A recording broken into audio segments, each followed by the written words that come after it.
Slab में।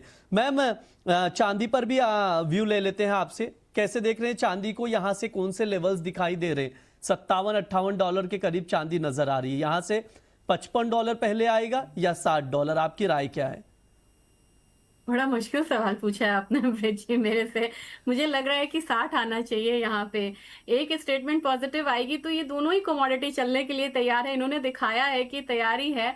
मुझे लग रहा है कि और एक चीज ब्रिज जी हम लोगों ने देखा है, जब भी बिल्कुल पीक पे वॉर गया है और जब भी बिल्कुल हायर साइड पे क्रूड ऑयल गया है, क्योंकि ये प्रेशर तो यूएस पे भी है और ईरान पे भी है कि प्राइसेस बहुत हायर साइड है और मिड टर्म इलेक्शंस भी हैं, तो इनका इन्फ्लेशन कंसर्न भी बढ़ता है। अभी यहाँ पे आप एक चीज और ध्यान दीजिए कि 29 को जी। मीटिंग है फेड की, तो वहां पे ये कुछ और न बोले इंटरेस्ट रेट बढ़ाने के लिए। हो सकता है कि ये ऐसा स्टेटमेंट दे कि ऑयल थोड़ा सा नीचे आ जाए फॉर द टाइम भी। मुझे लग रहा है कि ऐसी कोई भी परिस्थिति बनती है ना, तो एक बार $61 तक यहाँ पे चांदी आती हुई दिखाई दे सकती है। तो मुझे लग रहा है थोड़ा सा हायर साइड रिस्की है, लेकिन चांदी तो हमेशा से रिस्की रही है। थोड़ा हायर साइड का मुझे ज्यादा लग रहा है और अपने बाजार में मुझे लग रहा है कि एक बार 2,30,000 तक चांदी जो है वो आ सकती है। ठीक है, ये मैम का नजरिया है चांदी को लेकर। यहां से 2,30,000 का भाव दिखाई दे सकता है, तो आप लोग भी चांदी को देखकर चल सकते हैं। अंकित सर, आपका क्या व्यू है चांदी को लेकर? कोई रणनीति, कोई स्ट्रैटेजी ट्रेडर्स के लिए, कोई ट्रेडिंग कॉल आपकी तरफ से बन रहा है क्या? ब्रिज जी, यहाँ पे इंडियन मार्केट में चांदी को प्रिडिक्ट करना इस समय काफी मुश्किल हो रहा है, क्योंकि देखिए इंटरनेशनल मार्केट की बात करूं तो यहाँ पे $54 का एक सपोर्ट बना हुआ है, जो मैंने लास्ट टाइम भी आपको बोला था कि 54 के नीचे गया तो फिर एक बड़ी मंदी का हमको देखने को मिल सकती है। 54.77 का लो बनाने के बाद में वापस उछाल देखने को मिला। इस समय कंडीशन ये हो रही है कि हमारे यहाँ पे प्रीमियम ऑलरेडी थोड़ा सा घटता हुआ नजर आ रहा है, उस वजह से सिल्वर इंडियन मार्केट में ज्यादा पैनिक सिचुएशन में है। अब यहाँ पे सिल्वर मुझे लगता है कि एक सपोर्ट बेस बाइंग ही कर सकते हैं आज सिल्वर, या सिल्वर मिनी में 2,17,000 के आसपास अगर मिलती है, सिल्वर मेजर मेगा लॉट के हिसाब से बात कर रहा हूं मैं, तो 2,17,000 के आसपास मिलती है तो कोई खरीदारी करके चलिए। 2,13,000 का स्टॉप लॉस रहेगा। ऊपर में वापस से टारगेट आप मान के चलिए 2,22,000 2,23,000 तक के टारगेट्स यहाँ पे आपको वापस से देखने को मिल सकते हैं। तो इंट्राडे में शॉर्ट टर्म में अगर मैं बोलूं तो यहाँ पे सपोर्ट बेस बाइंग करी जा सकती है, लेकिन बहुत बड़ी क्वांटिटी लेके मत चलिएगा, क्योंकि जिस तरह से गिरावट देखने को मिली है, अब ये सस्टेन करती कि नहीं करती है, ये सारी चीजें आज पे निर्भर करेगा इंडियन मार्केट में। और जो कॉमिक्स डिवीजन है उस पर यहाँ पे मैच करना काफी मुश्किल हो रहा है, जस्ट बिकॉज ऑफ पैरिटी और डिस्पैरिटी में बार बार यहाँ पे अंतर देखने को मिल रहा है। इसकी वजह से यहाँ पे सिल्वर के अंदर इंडियन मार्केट में ज्यादा गिरावट है as compare to international market में, लेकिन फिर भी मुझे लगता है सपोर्ट बेस बाइंग करेंगे। $54 का स्टॉप लॉस इंटरनेशनल मार्केट में। इंडियन मार्केट की अगर बात करूं तो 2,13,000 का स्टॉप लॉस बना हुआ है। ठीक है, ये सर की राय है चांदी को लेकर। ट्रेडिंग कॉल स्क्रीन पर है, 2,17,000 पर बाय करके चल सकते हैं। 2,23,000 तक के टारगेट के लिए 2,13,000 का स्टॉप लॉस लगाइए। अंकित सर, एक सवाल आ रहा था आपके लिए, अक्षत जी का है। वो पूछ रहे क्या सिल्वर में कोई स्विंग ट्रेड बन रहा है क्या? तो देखिए सिल्वर एक बहुत ही रेंज में ट्रेड कर रहा है और काफी पैनिक सिचुएशन में है। मुझे लगता है कि कोई भी पोजीशन बनाने के पहले काफी सावधानी रखनी पड़ रही है यहाँ पे। और जिस तरह के स्टेटमेंट है, क्योंकि देखिए जितने भी एनालिस्ट हैं उनके मन में एक डर बना हुआ है कि डोनाल्ड ट्रंप इस लेवल पे आके 90 का जो लेवल है क्रूड ऑयल का, इस मतलब इतना ज्यादा पैनिक सिचुएशन है क्रूड ऑयल के अंदर। हमने देखा $67 के आसपास चल रहा था, वहां से $90 तक पहुंच गया वापस से। और ये अगर एस्केलेट होता है तो फिर प्राइसेस $100 को भी क्रॉस करती हुई नजर आ सकती है। WTI की बात कर रहा हूं, अगर ये सिचुएशन होती है तो फिर डेफिनेटली मान के चलिएगा कि सिल्वर गोल्ड प्राइसेस यहां पे गिरावट देखने को मिल सकती है। तो जितने भी एनालिस्ट कम्युनिटी है, जितने भी हम लोग ट्रेडर्स हैं मार्केट में, सब लोग एक ही डर है कि कहीं ऐसा नहीं हो डोनाल्ड ट्रंप अचानक से आके स्टेटमेंट दे दे मार्केट के अंदर कि हम सीज फायर कर रहे हैं और आने वाले टाइम में हम बातचीत है या फिर वार्ता है वापस से स्टार्ट करने वाले हैं। ये एक स्टेटमेंट क्रूड ऑयल के प्राइसेस को एक बहुत बड़ा करेक्शन और गोल्ड सिल्वर प्राइसेस को एक अचानक से अपमूव दे सकता है। तो मुझे लगता है कि ट्रेडर्स अगर बाय कर रहे हैं, शॉर्ट कर रहे हैं, जो भी पोजीशन बना रहे हैं, बहुत ही स्ट्रिक्ट स्टॉप लॉस के साथ में बनाइए। अभी वो कंडीशन नहीं है जहां पे आप फ्री फॉल बिल्कुल यहाँ पे मतलब फ्रीली खेल ट्रेड कर सकते हैं। यहां पे स्टॉप लॉस अपनी पोजीशन को कम रखना जरूरी है, क्योंकि अभी मार्केट कंडीशन बहुत ज्यादा मेक और ब्रेक की कंडीशन पे है। या तो यहां से गोल्ड सिल्वर भाग जाएंगे, नहीं तो यहाँ पे सपोर्ट लेवल टूटा तो एक बहुत बड़ी गिरावट यहाँ पे देखने को मिल सकती है। तो मेक और ब्रेक वाली कंडीशन है, ट्रेडर्स को सावधानी रखने की बहुत जरूरत है। मेक एंड ब्रेक वाली सिचुएशन है, तो ट्रेडर्स जो भी हैं, बार बार मैं भी रिपीट कर रहा हूं, एक्सपर्ट भी कह रहे हैं, अगर आप लोग पोजीशन बना रहे तो स्टॉप लॉस जरूर मेंटेन करें और रिस्क फैक्टर का हमेशा ध्यान रखिए। मैम, अनीश जी का सवाल आ रहा है यहाँ पर टाटा गोल्ड ETF को लेकर। आप कह रहे हैं कि यहाँ पर करीब करीब 15 रुपए के आसपास उन्होंने 3500 ETF बाय किए थे। अभी 14 रुपए के करीब करीब टाटा गोल्ड ETF नजर आ रहा है, लॉस में है इस वक्त। पूछ रहे क्या किया जाए, क्या एवरेज करना ठीक रहेगा या एज इट इज होल्ड करके रखा जाए? ये 13.8 के करीब आ रहा है और इनकी बाइंग मतलब लगभग बहुत ज़्यादा दूर नहीं है।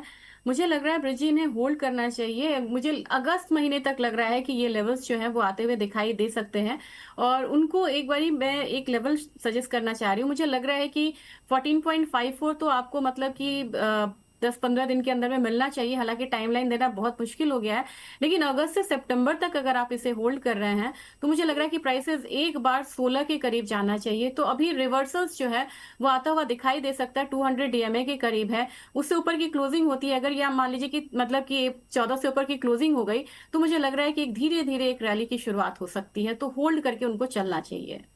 होल्ड करके चलना चाहिए, ये मैम का सजेशन है, तो उसके अकॉर्डिंग आप लोग देखकर चल सकते हैं।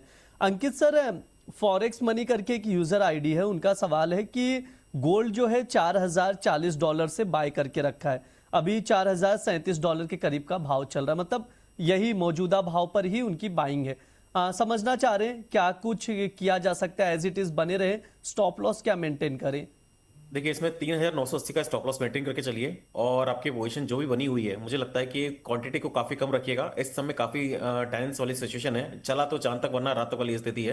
तो मुझे लगता है 3980 का डॉलर का स्टॉप लॉस स्ट्रिक्टली मेंटेन करिए, लेकिन अपनी पोजीशन को कम रखिएगा। यहाँ पे आपने खरीदारी कर रखी है, इसमें कोई मतलब गलत नहीं करा है आपने, बिल्कुल सही लेवल पे आपने खरीदारी करी है। बस स्टॉप लॉस थोड़ा सा आपको मेंटेन करके चलना पड़ेगा। ठीक है मैम, गौतम कुमार जी का सवाल आ रहा है, गोल्ड फिजिकल में 1.5 लाख पर बाय करके रखे हैं, ट्रेडिंग के लिहाज से बाय किया है फिजिकल में, क्या किया जाए, वेट करके चलें या कोई और रणनीति बनाई जा सकती है? ब्रज जी, मुझे लगता है कि इन्हें होल्ड करके चलना चाहिए क्योंकि अगस्त से सितंबर का महीना बहुत बढ़िया महीना होता है, जब सीजनैलिटी के हिसाब से भी हम अपसाइड आता हुआ देखते हैं। तो मुझे लग रहा है कि इनको होल्ड करके चले और एक बारी सितंबर तक जो ये लेवल्स हैं वो आता हुआ दिखाई दे सकता है और इनकी पोजीशंस जो है एक बारी फिर से यहाँ पे पॉजिटिव होती हुई दिखाई देंगी। ठीक है, ये मैम का सजेशन है, होल्ड करके आप चल सकते हैं। अंकित सर, विजय जैन जी का सवाल आ रहा है सिल्वर बीज को लेकर, निप्पॉन इंडिया का जो सिल्वर ईटीएफ है उसको लेकर सवाल है। 6000 क्वांटिटी है, यानी 6000 ईटीएफ उन्होंने बाय करके रखा है 232 के भाव पर, अभी उसका भाव 208 रुपए चल रहा है सर, काफी ज्यादा लॉस में है, करीब करीब 25-26 रुपए का लॉस है। सर क्या किया जाए, क्या रणनीति बनाई जाए, क्या एवरेज करें या एज इट इज होल्ड करें या लॉस बुक कर ले और फिर डिप में बाय करें क्या? क्योंकि ऐसे बहुत से लोग हैं, जो कई लोग फिजिकल में भी बाय रखे हैं, कई लोग ईटीएफ बाय करके बैठे हैं, अभी क्या रणनीति बना सकते हैं सर? ब्रिज जी, जितने भी अभी इन्वेस्टर्स हैं, जितने भी ईटीएफ के अंदर ट्रेड कर रहे हैं, जो भी एक्सपेक्ट कर रहे हैं कि 4 लाख रुपए चांदी वापस कब आएगी, 3.5 लाख रुपए चांदी वापस कब आएगी, तो उनको एक चीज यहाँ पे बहुत अच्छे से समझनी पड़ेगी कि जो एक साल पहले सिनेरियो था, जो फोमो क्रिएट हुआ था सिल्वर के अंदर, वो सारा सारा फंडामेंटल था। $22 $23 की चांदी हमने $120 देखी है, लेकिन उसका एक्चुअल जो प्राइस आता है वो $75 के आसपास ही रहता है, क्योंकि इन्फ्लेशन का काउंट अगर कर रहे हैं, इन्फ्लेशन का काउंट करने के बाद में जो उसकी एक्चुअल वैल्यू निकल के आती है वो $75 से $80 के बीच में ही आती है। अब इसके बाद ये जितनी भी प्राइसेस ऊपर चल रही हैं, वो सारे के सारे आप मान के चलिए, अगर 2 लाख रुपए आज चांदी है और आप 3 लाख रुपए यहाँ पे आप मान के चल रहे हैं, 2,20,000 के आसपास ही चल रही है, और आप मान के चल रही है 3,10,000 की अगर एक्सपेक्टेशन कर रहे हैं, तो 50% का गेन यहां से आप एक्सपेक्ट कर रहे हैं। और जो लोग 4 लाख की उम्मीद वापस कर रहे हैं या 4 लाख से ऊपर की उम्मीद कर रहे हैं, वो यहां से 100% की गेन की उम्मीद कर रहे हैं। तो यहां पे मुझे लगता है कि इस तरह की सिचुएशंस काफी टेंशन वाली है। इतनी जल्दी अब आपको 50-50% के 100-100% के गेन्स यहाँ पे नहीं मिलेंगे। अब यहाँ पे मोमेंटम आपको ट्रेडिंग मिलेगा।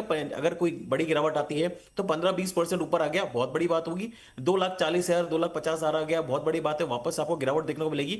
ये अब स्विंग चलते रहेंगे, पेंडुलम की तरह ट्रेड चलते रहेंगे। जो भी ट्रेडर्स ऊपर के लेवल पे फंसे हुए हैं, अब वो या तो आप निवेश करके रख दिया है आपने, उसके बाद आप होल्ड करिए, 3 से 5 साल का होल्ड करिए, एक अच्छा खासा रिटर्न यहाँ पे आपको बनता हुआ मिल सकता है। बहुत बड़ा ये भी रिटर्न नहीं बोलूंगा कि 232 पे आपने खरीदा हुआ है तो वो 250 या 260 हो जाएगा। मुझे लगता है कि 232 पे खरीदा हुआ है तो समवेयर अराउंड 240 245 250 मैक्सिमम साइड पे अगर जाता है तो वहां तक जाएगा। उसके बाद में वापस से आपको कहीं ना कहीं गिरावट इसमें देखने को मिलेगी। तो दोनों तरफ के यहाँ पे ट्रेड देखने को मिलेंगे। अगर आप बोल रहे हैं एवरेजिंग की, तो this is not the right time जहां पे आप एवरेज करके चलिए, क्योंकि अभी बॉटम आउट नहीं हुई ये चीजें। जब तक कोई भी चीज बॉटम आउट नहीं होती है तब तक उसके अंदर एवरेजिंग करना मुझे लगता है काफी रिस्की हो सकता है। तो अभी आपकी पोजीशन जो बनी हुई है निवेश के लिहाज से, आप बने रहिए, अभी कुछ भी करने की जरूरत नहीं है।